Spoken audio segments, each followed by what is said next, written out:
उन सब फैक्टर्स जो ऑर्गेनाइजेशन की बाउंड्री से बाहर हैं, जो आउटसाइड द ऑर्गेनाइजेशन है लेकिन वो रेलेवेंट है, वो इफेक्ट करते हैं ऑर्गेनाइजेशन के अंदर जो कुछ हो रहा है उसको. तो managing the external environment, that means you cannot control those factors, but you have to manage according with those factors.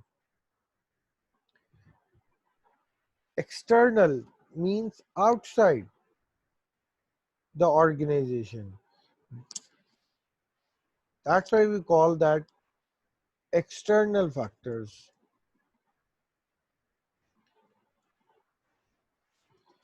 Yesterday we had discussed these are some factors which are external, which are outside the organization, but they have impact, they have certain influence on the organization, the political, legal environment, demographics, economic, socio-cultural factors, technological factors, and global factors.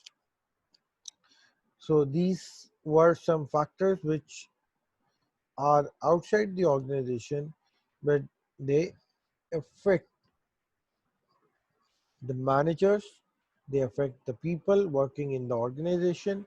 So whenever you are working in an organization, you have to look what is going around, what is going outside, what others are doing, what are the economic conditions.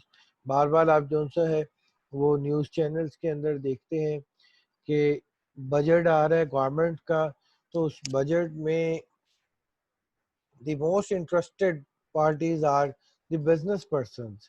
Chamber of commerce के अंदर live screens लगा के तो budget हो रहा है, budget के फौरी बाद डिफरेंट बिजनेस के लोगों को एनालिस्ट लाइव लेके तो पूछते हैं जी आप क्या समझते हैं बजट के बारे में. तो इसीलिए कि बजट है, गवर्नमेंट की पॉलिसीज हैं, इकोनॉमिक पॉलिसीज हैं, इनका इफेक्ट जो सा है वो डायरेक्टली बिजनेसेस पे होता है, ऑर्गेनाइजेशंस पे होता है, कंपनीज पे होता है.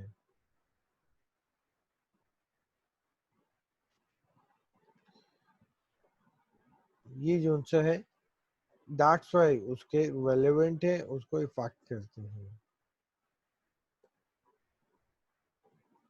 ये हमारी डिस्कशन थी जी. मैं आप लोगों के माइक को अनम्यूट कर रहा हूँ. अब कल के लेक्चर के रेलेवेंट कोई बात आप शेयर करेंगे, कोई बात डिस्कस करेंगे, या इससे रेलेवेंट मैं आपसे कोई क्वेश्चन करूँगा, आप उसका आंसर करेंगे, मैं पर्सन को कॉल करूँगा, आप अपने माइक को अनम्यूट करके तो क्वेश्चन का आंसर करेंगे.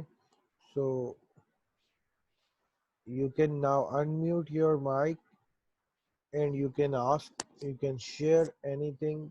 क्वेश्चन आप कर सकते हैं या कोई बात करना चाहें तो वो बात भी आप लोग कर सकते हैं. जी स्टूडेंट्स, मुझे फीडबैक भी दें कोई सेशन के हवाले से, और कोई बात आप लोग शेयर करना चाहें वो भी करें. जी प्लीज़.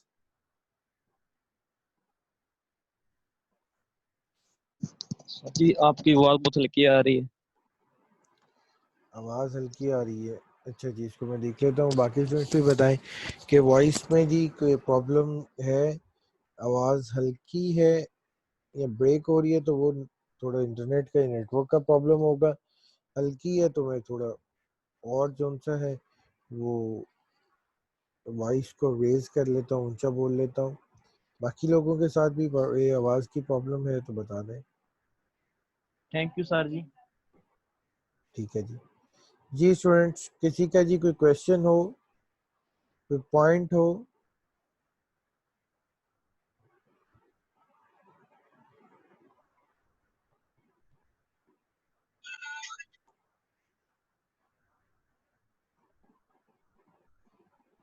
जी सुहेल भट्टी हमारे साथ 9591. सुहेल, आपको आवाज़ आ रही बेटा मेरी?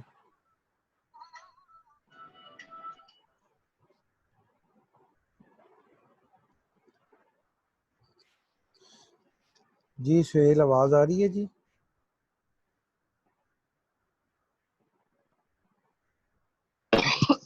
तो ये आवाज नहीं आ रही, क्या बात हुआ?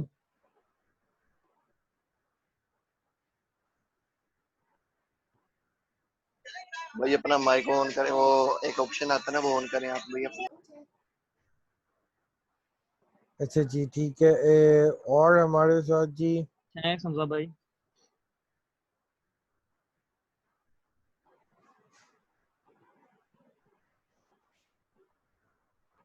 रेहान असलम है 9512। रेहान, आपको मेरी आवाज़ आ रही है? अपने माइक को जी ऑन करें।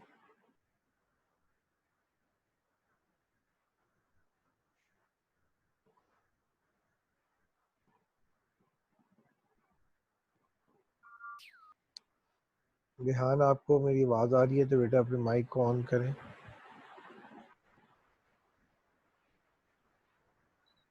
मत-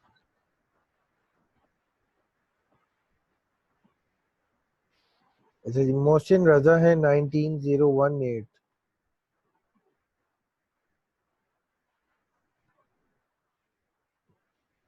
मोहसिन, आपको आवाज़ आ रही है बेटा?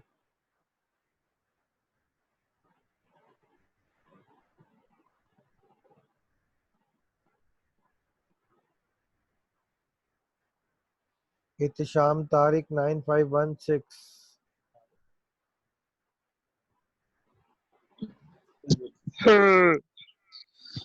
जी सर। इत्तिशाम है। जी सर, शाम एकदम तारीख। कैसे हैं? खैरियत से बेटा आप? जी सर, जी कल अल्हम्दुलिल्लाह। थे आप कल वाले लेक्चर में? जी सर, लिया लेक्चर। और उसको पढ़ा भी है बेटा बुक से? जी सर। कोई क्वेश्चन है, कोई पॉइंट उसमें बात है तो बताएं। सर वो आपने जी जी इत्तिशाम सर बताएं। वो omnipotent और सिंबॉलिक सर, वे में सर आपने बताया था। जी तो सर उसमें ज्यादा omnipotent का नहीं होगा सर? जी डेफिनेटली, हम उसको यही बात थी कि ये तो ऐसा नहीं कह सकते ना कि मैनेजर्स का रोल नहीं है। अगर मैनेजर्स का रोल ना हो तो कंपनीज इतना इम्पोर्टेंस क्यों दे कॉम्पिटेंट लोगों को हायर करने पे, एक्सपीरियंस लोगों को पे करने पे। वो इतने यस सर। एक्सपीरियंस लोगों को हायर करके हैवीली पे किया जाता है, वो इसलिए कि उनका रोल है। देखिए हमने कुछ फैक्टर्स पढ़े, ये जो एक्सटर्नल फैक्टर्स हैं इसमें कोई डाउट नहीं कि मैनेजर के कंट्रोल से बाहर है, लेकिन इनके अंदर जो भी हो उसके अकॉर्डिंग एक्ट मैनेजर ने करके बेनिफिट गेन करना है। आपको मैंने यस कल सर। एग्जांपल दी कि दो स्टोर हैं, एक स्टोर का ऑनर की डेथ हो जाती है, वो बंद हो जाता है, तो यस सर। ऑटोमेटिकली दूसरा स्टोर सक्सेसफुल नहीं हो जाएगा। उसको भी कुछ करना पड़ेगा। वो क्या, उसको भी परफॉर्मेंस शो करनी पड़ेगी। ये नहीं कि वो कस्टमर को प्रॉपरली डील ही ना करे। पहले कस्टमर कम थे, अब कस्टमर ज्यादा हो गए, तो ज्यादा कस्टमर्स के लिए आपको ज्यादा स्टाफ चाहिए है, आपको ज्यादा स्टॉक चाहिए है। अगर आप उसी तरह से बिहेव करेंगे, आपने स्टॉक को प्रॉपर मेंटेन ही नहीं किया, कस्टमर ज्यादा हुआ, कस्टमर आया, उसको चीजें मिली ही नहीं, तो वो स्टोर नहीं चलेगा। बेशक दूसरा बंद हो गया फिर भी ये फायदा नहीं ले सकेगा। थोड़ी देर तो शायद जी सर। चले, फिर वो फ्लॉप हो जाएगा। तो इसका मतलब यही जी है कि सर। ऑटोमेटिकली कुछ नहीं होता। ये बिल्कुल मैनेजर्स, सारा कुछ सारा पढ़ने का ये पर्पज ही नहीं, यही है मुझे मजाक नहीं कि उड़वाना इनके अपनी चीज कंट्रोल का। में है इनकी मैं नहीं बताऊंगा। परफॉर्मेंस। वो दैट्स वाई जो सा है, हम omnipotent व्यू को एज कंपेयर टू सिंबॉलिक ज्यादा वेटेज देते हैं, ज्यादा रेलेवेंट समझते हैं। ओके जी, नेक्स्ट मूव करते हैं। देन अगर आपका कोई क्वेश्चन है आप उसको फिर चैट पे फर्दर कर सकते हैं, हमारी कुछ थोड़ी सी इंटरेक्शन होगी। तो हम नेक्स्ट मूव करते हुए एनवायरनमेंट अफेक्ट कैसे करता है इस पे हमने बात की थी। जॉब एंड एम्प्लॉयमेंट पे, एनवायरनमेंट अनसर्टेनिटी पे, कि एनवायरमेंटल अनसर्टेनिटी मैनेजर्स को उसके अकॉर्डिंग एक्ट करना होता है। हमने एग्जांपल दी डिफरेंट इंडस्ट्री की, डिफरेंट बिजनेसेस की। अनसर्टेनिटी को हमने डिटरमिन किया इन दो डायमेंशंस पे, डिग्री ऑफ चेंज और डिग्री ऑफ कम्प्लेक्सिटी पे। जो कंपनी जिस एनवायरनमेंट में ऑपरेट कर रही है उसको उसके अकॉर्डिंग ही अपनी पॉलिसीज बनानी है, उसके अकॉर्डिंग ही प्लानिंग करनी है, और ऑल लाइक दैट। और फिर लास्ट टॉपिक हमारा स्टेक होल्डर से रेलिवेंट था कि कंपनीज के डिफरेंट स्टेक होल्डर्स होते हैं और वो स्टेक होल्डर्स एक दूसरे के साथ क्लैश भी करते हैं। आपको क्या करना है, आपको उन स्टेक होल्डर्स को मैनेज करना है, बैलेंस करना है, उन सब के इंटरेस्ट को सिक्योर करना है, क्योंकि अगर इनमें से कोई एक भी अगेंस्ट चला जाए तो आपकी परफॉर्मेंस पॉजिटिव नहीं होगी, नेगेटिव होगी। सो इन सब को लेके चलना है, मैनेजर का ये काम है। ये जी डिस्कशन थी सारी हमारी एक्सटर्नल एनवायरनमेंट के बारे में। अब हम दूसरा हाफ इस चैप्टर का डिस्कस करते हैं, that is about organisational culture. Organisation का कल्चर क्या होता है?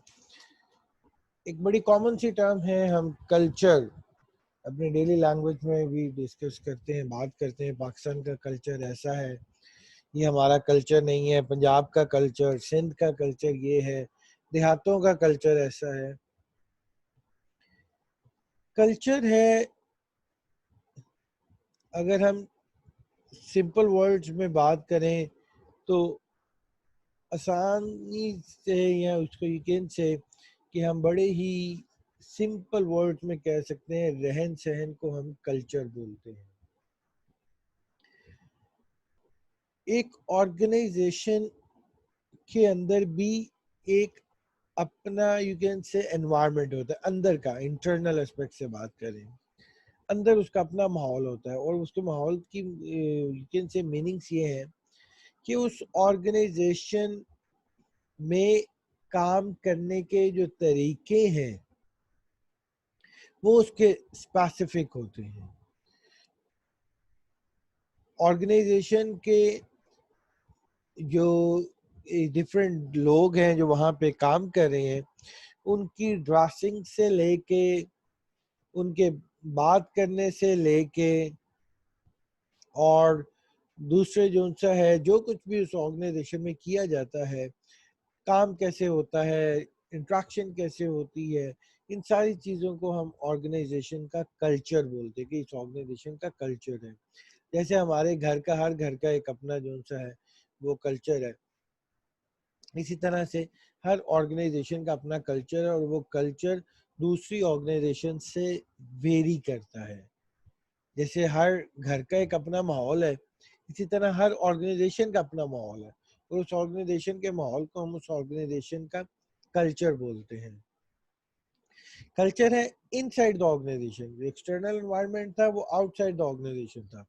कल्चर है इनसाइड द ऑर्गेनाइजेशन, और कल्चर ये है कि उस ऑर्गेनाइजेशन में ड्रेसिंग कैसी किया करते हैं लोग, वहाँ पे काम कैसे करते हैं लोग, टास्क कैसे परफॉर्म करते हैं, इन सारी चीज़ों को मिला के हम कल्चर बोलते हैं। अगर हम थोड़ा सा टेक्निकल देखें तो culture is a system of shared meanings and common beliefs held by organizational members that determines in a large degree how they act towards each other. A system of shared meanings and common beliefs. पहली बात तो ये है कि culture कोई written चीज नहीं होती है, कल्चर कोई डॉक्यूमेंटेड एलिमेंट नहीं होगा। It is a system of shared meanings. Shared meaning, shared का मतलब है जो एक ऑर्गेनाइजेशन के लोग कॉमनली, ज्यादातर लोग शेयर्ड, उनके दरमियान मीनिंग्स जो वो सोचते हैं, एंड कॉमन बिलीव्स, और उनके जो बिलीव्स हैं वो बिलीव्स जो सबके कॉमन है। अगर एक कंपनी, एक ऑर्गेनाइजेशन में मैं इंडिविजुअल, मेरा कोई ख्याल है, मेरा कोई बिलीफ है, और वो मेरा अकेले का, बाकी लोगों का ऐसा ख्याल नहीं है, तो वो कल्चर नहीं होगा। कल्चर वो होगा जो shared meanings and common believe, जो लोगों का, वहाँ के लोगों के कॉमन बिलीव्स होंगे, ज्यादातर लोगों की कॉमन अंडरस्टैंडिंग होगी, वो कल्चर होगा। That determines in a large degree how they act towards each other, और इसी चीज से वो डिटरमिन करेंगे कि उन्होंने कैसे एक दूसरे की तरफ एक्ट करना है, कैसे एक दूसरे से बात करनी है, कैसे एक दूसरे के साथ उन्होंने कोई भी जो मामलात हैं वो तय करने हैं, वो उनके इसी परसेप्शन, इसी बिलीव्स की बेस पे होगा। जैसे अगर मैं आपको एग्जांपल देना चाहूँ तो सपोज हमारे हम यूनिवर्सिटी की अपने यूनिवर्सिटी की एग्जांपल लेते हैं कि हमारी यूनिवर्सिटी में अटेंडेंस से रेलेवेंट क्या क्राइटेरिया है, क्या उसका यू कैन से रूल्स और पॉलिसीज हैं, उसके बारे में जो ज़्यादातर लोगों की सोच होगी। अगर ज़्यादातर लोग ये समझते हैं कि अटेंडेंस का मामला सख्त है, सीरियस है, इसको फॉलो करना है, अगर अटेंडेंस शॉर्ट होगी तो आप पेपर्स नहीं दे सकेंगे, अगर ज़्यादातर लोग ऐसा समझेंगे तो वो क्या करेंगे, वो यूनिवर्सिटी आएंगे, वो क्लासेस लेंगे, वो अटेंडेंस को अपनी इंश्योर करेंगे। अगर ज़्यादातर लोग ऐसा सोचें कि यार यूनिवर्सिटी में अटेंडेंस का तो कोई इशू नहीं है, कोई प्रॉब्लम नहीं है, जाए ना जाए कोई मामला नहीं होता, तो लोग उसके अकॉर्डिंग एक्ट करेंगे, वो नहीं आएंगे, वो अटेंडेंस के बारे में ज़्यादा कंसर्न नहीं होंगे, ज़्यादा सोचेंगे नहीं। तो ये है कल्चर, ये चीज़ हमारी भी यूनिवर्सिटी का कल्चर बन जाएगी कि स्टूडेंट्स कम आते हैं, क्लासेस में नहीं आते हैं, ये हमारा कल्चर बन जाएगा। तो culture is the way we do things around here, the way we do things around here. ये बिलीव कि हम यहाँ पे काम चीज़ें कैसे होती हैं, वो एक जगह का, वो एक ऑर्गेनाइजेशन का कल्चर बनता है। That include values, that include symbols, rituals, myths and practices. Values बोलते हैं इकदार को, वैल्यूज को, प्रेफरेंसेस को। प्रेफरेंसेस क्या है? सिंबल्स बोलते हैं वो चीजें जो नजर आती हैं। लाइक आप एक कंपनी में जाते हैं, उसकी बिल्डिंग में जाते हैं, उसका फैसिलिटीज कैसी हैं, उनका फर्नीचर कैसा है, ऑफिस कितना वेल डेकोरेटेड है, या ऑफिस के अंदर बुरे हालात हैं, फर्नीचर पुराना है, ये सिंबल्स हैं। ये सिंबल्स बताते हैं ऑर्गेनाइजेशन का कल्चर कैसा है। रिचुअल्स, रिचुअल्स बोलते हैं जी इवेंट्स को, डिफरेंट जोन सा है, वो कह लें कि आप सेरेमनीज को। जैसे हमारा कल्चर, हम कहते हैं हमारा कल्चर देखना हो तो हम डिफरेंट त्योहार पे अपना कल्चर देखते हैं, ईद पे, और जो सा है शब बारात है, और जो हमारे इस तरह के इवेंट्स हैं, सेरेमनीज हैं, वेडिंग्स हैं, वो हमारा कल्चर रिफ्लेक्ट करते हैं। तो इस तरह ऑर्गेनाइजेशन में भी डिफरेंट इवेंट्स या सेरेमनीज, लाइक कोई एनुअल डिनर होता है, कोई एनुअल आउटिंग होती है, तो वो रिचुअल्स हैं, वो आपको कल्चर बताते हैं। मिथ्स, मिथ्स बोलते हैं कुछ ऐसी स्टोरीज, कुछ ऐसी कहानियां जो कहीं पे मशहूर हो जाए, जिनकी सच होने के कोई स्ट्रॉन्ग एविडेंस ना हो, लेकिन सब लोग उसको मानते हो, उनको हम मिथ्स बोलते हैं। इसी तरह एक ऑर्गेनाइजेशन की कुछ मिथ्स होते हैं कि एक दफा इस कंपनी में ऐसा हुआ था, एक एम्प्लॉय के साथ ये किया गया था, वो ऐसी कहानी मशहूर हो जाती है कि एम्प्लॉय की, वो सच है कि झूठ है ये कंफर्म नहीं होता, बस मशहूर हो जाती है। उसके जब कोई एम्प्लॉय नया आता है उसको बताया जाता है एक दफा यहाँ पे ऐसा हुआ था, वो एम्प्लॉय समझ जाता है, पता चल जाता है कि यहाँ पे ऐसे करना है, ये नहीं करना है, ये करेंगे तो ये मेरे साथ सलूक होगा, and practices. So these all form the culture of an organization. ये तीन जो सा है कल्चर के, फिर हमने सारी जो बातें की हैं उनसे इम्प्लाइड कर सकते हैं, समझ सकते हैं that culture is a perception, कि कल्चर एक परसेप्शन है, कोई रिटन चीज नहीं है, कोई कहीं पे हमें you can say annual reports के अंदर लिखी हुई नहीं मिलती, किसी और डॉक्यूमेंट में नहीं मिलती, बल्कि एक परसेप्शन है जो लोगों के जहन में है। लोग क्या सोचते हैं, लोगों की क्या परसेप्शन है, वो कल्चर है। Culture is shared, culture shared होता है। कल्चर किसी एक पर्सन की, एक ग्रुप की सोच नहीं है, बल्कि सब लोगों की जो कॉमन परसेप्शन है, ज्यादातर लोगों की अगर एक ही बात उन सोचते हैं तो वो कल्चर होगी। And culture is descriptive. Culture वो है जो मैं डिस्क्राइब करूंगा। कल्चर वो नहीं है मुझे क्या अच्छा लगता है या बुरा लगता है। कल्चर डिस्क्रिप्टिव है, मतलब मैं जो है वो बता रहा हूँ, अपनी पर्सनल फीलिंग नहीं बता रहा। मतलब यूनिवर्सिटी में अटेंडेंस के बारे में मेरी पर्सनल फीलिंग जो है मैं वो नहीं बता रहा, जो हो है वो बता रहा हूँ। मैं डिस्क्राइब कर रहा हूँ यार यहाँ पे कोई मसला नहीं है, कोई क्लासें लो ना लो एक ही बात है। अगर मैं ये बात अच्छी लगती है बुरी लगती है, इससे डिफरेंट मैं जो है वो बता रहा हूँ, वो कल्चर होगा। तो तीन बातें हैं जो हम कल्चर के रेलेवेंट वो अंडरस्टैंड करते हैं। जैन है जी, रोल नंबर 3525। जैन आप क्वेश्चन करना चाह रहे हैं, चैट में बेटा लिखें क्वेश्चन, आपने हैंड रेज की है, लिखें, मैं उसको आंसर करता हूँ। बाकी लोग भी ज़रा इसको पढ़ें, एक दफ़ा ये डेफिनेशन पढ़ें, और कोई बात है कल्चर के रेलेवेंट तो आप वो करें। मैं आपके इवन माइक को जो सा है वो अलाउ करता हूँ, आप अपने माइक को ऑन कर सकते हैं और क्वेश्चन कर सकते हैं। जी स्टूडेंट।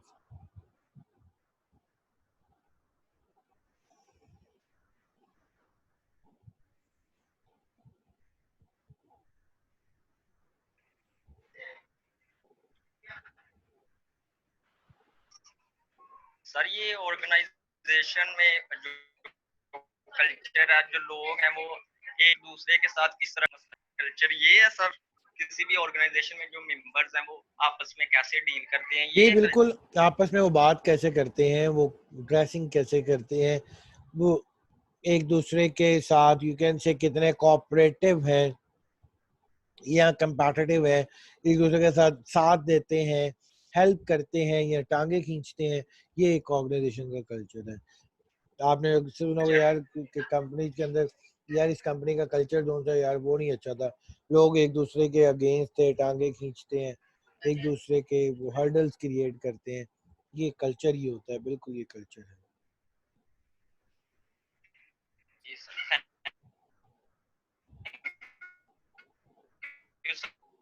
ये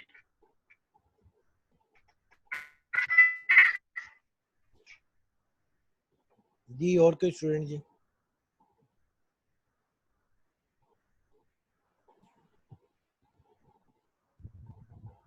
अस्सलाम वालेकुम सर। जी वालेकुम अस्सलाम। सर मैं सर मोहम्मद उसामा आसिफ।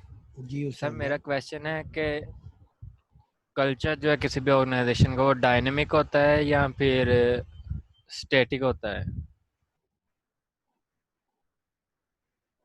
अच्छा जी, कल्चर के डायनामिक होने का मतलब ये आप क्वेश्चन करें कि कल्चर चेंज होता है कि नहीं। जी तो सर। ऐसा है कि कल्चर बनता है, डेवलप होता है, डेवलप भी वो स्लोली होता है, और कल्चर चेंज नहीं होता इतनी आसानी से। एक जगह पे जो कल्चर किसी जगह का बन जाए, वो कल्चर चेंज नहीं होता, डायनेमिक बिल्कुल नहीं होता है, वो स्टैटिक होता है। और जो एक आप देख लें कि ऑर्गेनाइजेशन पे बन जाते हैं तरीक़ेकार, नॉर्म्स जो डेवलप हो जाते हैं, वो फिर लॉन्ग टर्म चलते हैं। दूसरे लोगों को जो नए आते हैं, इवन उनको उतने आपको उसके अकॉर्डिंग एडजस्ट करना पड़ता है, ढालना पड़ता है, वो उसको चेंज नहीं कर सकते हैं। तो कल्चर स्टैटिक है, डायनामिक नहीं है, चेंज नहीं होता है, डेवलप होता है। कुछ चेंज आती है जब स्पेशली आपकी टॉप मैनेजमेंट चेंज होती है, आपका सीईओ चेंज होता है, तो सबसे ज़्यादा इन्फ्लुएंस सीईओ का होता है कल्चर में। लाइक अगर हम अभी एग्जांपल ले रहे हैं यूनिवर्सिटी में अटेंडेंस के रेलेवेंट, अगर हमारे जो अटेंडेंस का कोई क्राइटेरिया नहीं था, कोई सख्ती नहीं थी, कोई अटेंडेंस का पूछता नहीं था। हमारे वाइस चांसलर चेंज हुए और वाइस चांसलर के चेंज होने से उन्होंने सबसे पहले इस चीज़ को सख्ती से इम्प्लीमेंट किया कि सब लोग अटेंडेंस को इंश्योर करें। तो उस पॉलिसी से आहिस्ता आहिस्ता कल्चर यूनिवर्सिटी का चेंज हो जाएगा, लेकिन पहले तो उनको एकदम से ये होगा नहीं, बैकलैश फेस करना पड़ेगा स्टूडेंट्स की एंड से, और प्रॉब्लम आएंगी। इतनी जल्दी एक दिन में ये चेंज नहीं हो जाएगा कि कहाँ पे लोग काम कर या क्लासेस लेने आते ही नहीं थे, एकदम से सारे लोग लेने आ जाए, ऐसा नहीं होगा। चेंज आएगा लेकिन वो भी ग्रेजुअली होगा। सो कल्चर क्या है, और थोड़ा डिटेल में पढ़ने के लिए उसके ये कुछ डायमेंशंस हैं, इन पे बात करते हैं और फिर इस पे आते हैं कि कल्चर का मैनेजमेंट से क्या लिंक बनता है, हम इसको कल्चर को क्यों डिस्कस कर रहे हैं। जैसे हमने एनवायरनमेंट के रेलेवेंट बात की, इसी तरह कल्चर मैनेजर के किस तरह रेलेवेंट है, इस पे भी हम बात करते हैं। ओके जी, डायमेंशंस ऑफ ऑर्गेनाइजेशन कल्चर। फिर भी हम कल्चर को समझने के लिए इन डिफरेंट डायमेंशंस को देख के या इनकी बेस पे एक ऑर्गेनाइजेशन के कल्चर को दूसरी ऑर्गेनाइजेशन के कल्चर से डिफरेंशिएट कर सकते हैं। Attention to detail, one dimension हम देख रहे हैं कल्चर की है attention to detail. Attention to detail ये है कि एक जगह पे डिटेल्स को कितना फोकस किया जाता है, डिटेल्स कितनी डिमांड की जाती हैं। अगर कोई बात है तो बात बस सरसरी सी कर दी जाए या उसकी सारी डिटेल प्रोवाइड करना ज़रूरी है। वो कब हुआ, वो कैसे हुआ, किसने किया, क्यों किया गया, ये है अटेंशन टू डिटेल। कुछ ऑर्गेनाइजेशंस में कल्चर ऐसा होता है जहाँ पे ज़्यादा डिटेल्स रिक्वायर्ड नहीं होती हैं, बस आप जो सा है इतना सा बात थोड़ी सी कर दें या वो टू द पॉइंट बात करें, दैट इज इनफ। उसके रेलेवेंट ज्यादा फर्दर डिटेल्स रिक्वायर्ड नहीं होती।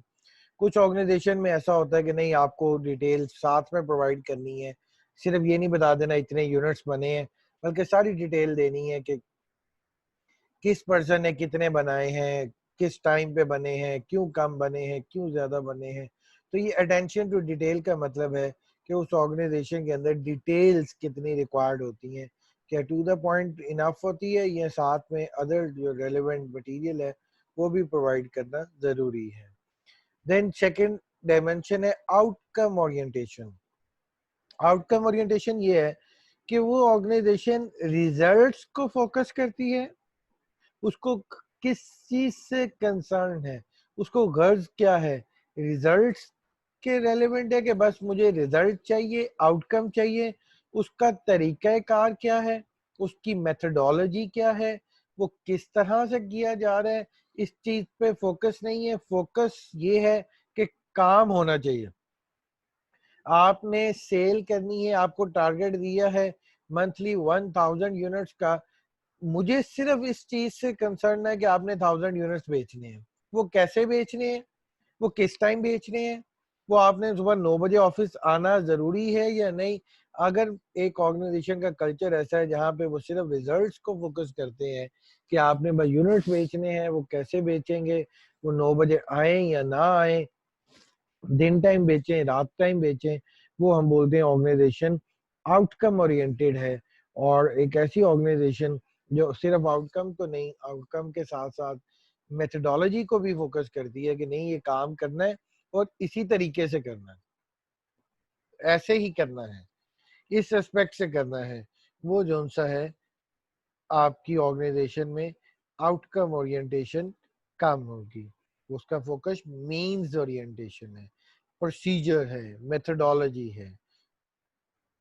तो ये जो सा है आउटकम ओरिएंटेशन एक डायमेंशन है कल्चर की कि ऑर्गेनाइजेशन में फोकस रिजल्ट्स पे है या तरीक़ेकार पे भी है। कुछ ऑर्गेनाइजेशन ऐसी हैं जो सिर्फ रिजल्ट्स को फोकस करती हैं, बस जैसे मर्जी करो मुझे रिजल्ट चाहिए। कुछ कहती है नहीं, रिजल्ट तो लेना ही लेना है, लेकिन इस तरीके से काम करना है, इस टाइम पे आके करना है, इस मेथडोलॉजी से करना है। वो मीन्स ओरिएंटेड भी होती हैं। मीन्स बोलते हैं प्रोसीजर्स को, तरीक़ेकार को। देन जी थर्ड डायमेंशन है पीपल ओरिएंटेशन। उस ऑर्गेनाइजेशन में लोगों का कितना ख्याल रखा जाता है, क्या लोगों की भी परवाह की जाती है, लोगों का भी ख्याल रखा जाता है, या सिर्फ काम ही मैटर करता है। मुझे काम चाहिए, कोई पर्सन मर रहा है तो मरे, वो क्या इशू है, वो जेन्युइन इशू है, वो व्हाट एवर द केस है, मुझे काम चाहिए, मुझे नहीं फर्क पड़ता पर्सन मरता है मर जाए। वो हम बोलते हैं जो ऑर्गेनाइजेशन है उसका कल्चर टास्क ओरिएंटेड है। और ऐसी ऑर्गेनाइजेशन जो पीपल फोकस करती है, लोगों को माइंड में रखते हुए पॉलिसीज बनाती है, वो ऑर्गेनाइजेशन को हम पीपल ओरिएंटेड बोलते हैं, कि वहाँ पे लोगों का ख्याल रखा जाता है, लोगों के माइंड में रखते हुए फायदे और नुकसान को मैनेजमेंट या ऑर्गेनाइजेशन जो चाहिए वो पॉलिसीज बनाती है। Team orientation, another dimension of organisation culture.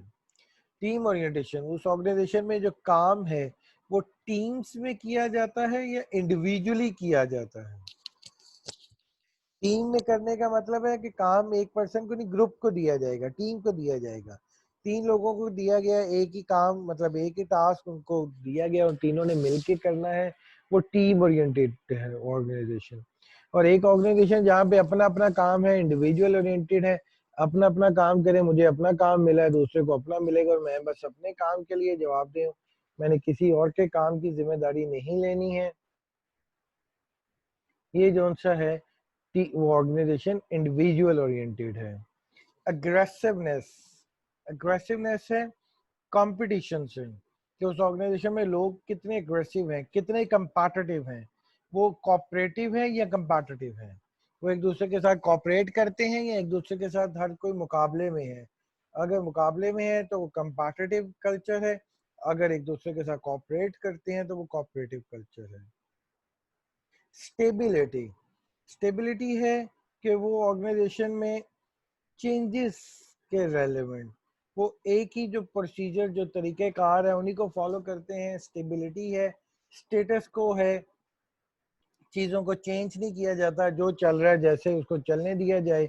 वो ऑर्गेनाइजेशन में चेंज का कल्चर नहीं है, बल्कि स्टेटस को है, स्टेबिलिटी है, जो तरीके पुराने तरीके हैं 10 साल पुराने उन्हीं को फॉलो किया जा रहा है, कुछ भी चेंज को जो सा है वो रिकमेंड या प्रेफर नहीं करते हैं। Last dimension of culture is related with innovation and risk taking. उस ऑर्गेनाइजेशन में इनोवेशन को कितना फोकस किया जाता है, क्या इस चीज को अलाउ किया जाता है कि लोग रिस्क लें, कुछ नया ट्राई करें, कोई इनोवेशन लेके आए, कुछ नया सोचें, या जो सा इसको डिस्करेज किया जाता है कि आपने कुछ रिस्क नहीं लेना, कोई नई चीज ट्राई नहीं करनी। ये जो सा है वो इनोवेशन एंड रिस्क टेकिंग उससे रिलेवेंट है। स्टेबिलिटी और इनोवेशन एंड रिस्क टेकिंग में ये है, इनोवेशन में है कि नई चीजें बनाना, नई ट्राई करना, क्रिएटिविटी, इनोवेशन लेके आना, रिस्क लेना, नए एक्सपेरिमेंट्स करना। जबकि जो स्टेबिलिटी है वो आपकी पॉलिसी से रेलेवेंट है, कि आप उन्हीं पुराने तरीकों को ही अपना रहे हैं या आप पॉलिसीज को चेंज करते हैं, मेथड्स को चेंज करते हैं। ये स्टेबिलिटी ये उस सोच से रेलेवेंट है। और इनोवेशन, क्रिएटिविटी आपके प्रोडक्ट में है, एक्सपेरिमेंट्स में है, कोई नई चीज़ ट्राई करने से रेलेवेंट है।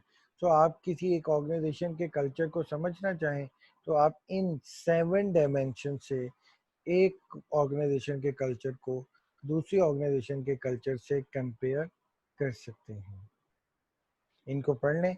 हमारी मीटिंग का टाइम जो है वो 40 मिनट्स कंप्लीट हो रहे हैं, तो ये सेशन एंड करके मैं आफ्टर 3 मिनट्स नई सेशन का लिंक आपको सेंड करता हूँ, आप मुझे उसको रीड आउट कर लें ताकि अगर कोई क्वेश्चन है तो हम उसको एंटरटेन कर सकें। ओके जी, मैं आपको लिंक सेंड करता हूँ स्टूडेंट्स।